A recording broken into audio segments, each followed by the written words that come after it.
Yeah, I said I've sung all kinds of places. I've sung for right and left wing. It's true. I've sung for just about every political party you could think of. Most musicians have. That was Pete Seeger talking about why the United States almost blacklisted him. Pete Seeger was an American folk singer and a social activist. Pete Seeger sang about everything, from corrupt politicians to anti-war to union workers and civil rights movements. At just 17 years old, Pete Seeger got his first banjo and started getting really interested in music. Seeger was so interested in pursuing his career in music that he dropped out of Harvard University. By the way, anyone find it weird that the most successful people are usually college dropouts? Anyways, in 1939, he had just joined a puppeteer's tour in Upper New York and performed in front of union workers asking for better wages. Seeger began performing anywhere there seemed to be conflict, so he began singing at protests, strikes, rallies, and even sometimes for immigrants. What I think of as real unionism. Real unionism attacks the whole broad problem. It doesn't become a narrow little protective association. It says, I'm going to hold on to what I got and nobody else ain't going to get none of it. But it attacks the whole broad problem of unemployment, and it's a serious one. I'm shocked that in my own country I hear an economist say, we have to have at least 3 million unemployed or else there's too much inflation. One of his famous protest songs was a song called If I Had a Hammer.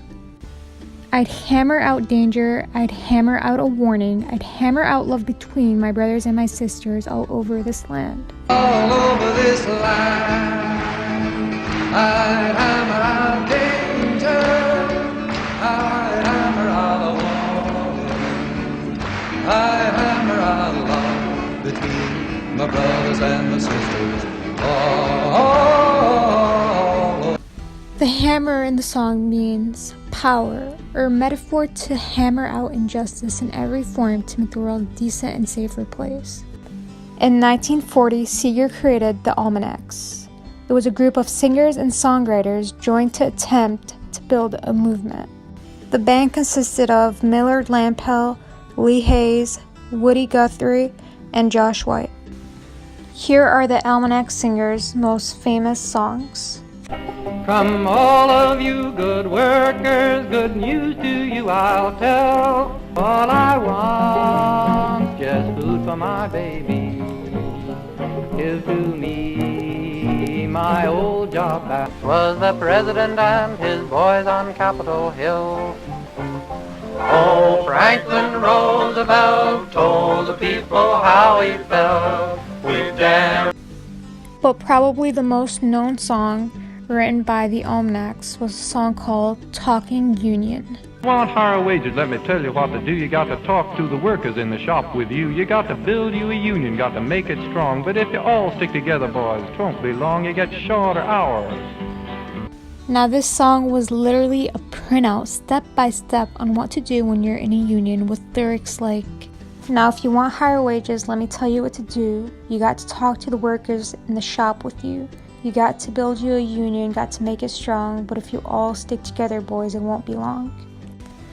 As you could tell by most of his lyrics, Pete Seeger was a very vocal voice for union workers or any movement during the 50s and 60s. Pete Seeger embodied the American dream. He gave hope to thousands and thousands of people. Seeger spent most of his life fighting for the less fortunate, whether it be union workers wanting equal pay, or civil rights movements, equality for everyone. But unfortunately, Seeger passed away January 27, 2014 at the age of 94, of natural causes. So I think this generation could take a little advice from Pete Seeger. Time for peace. I swear it's not too late.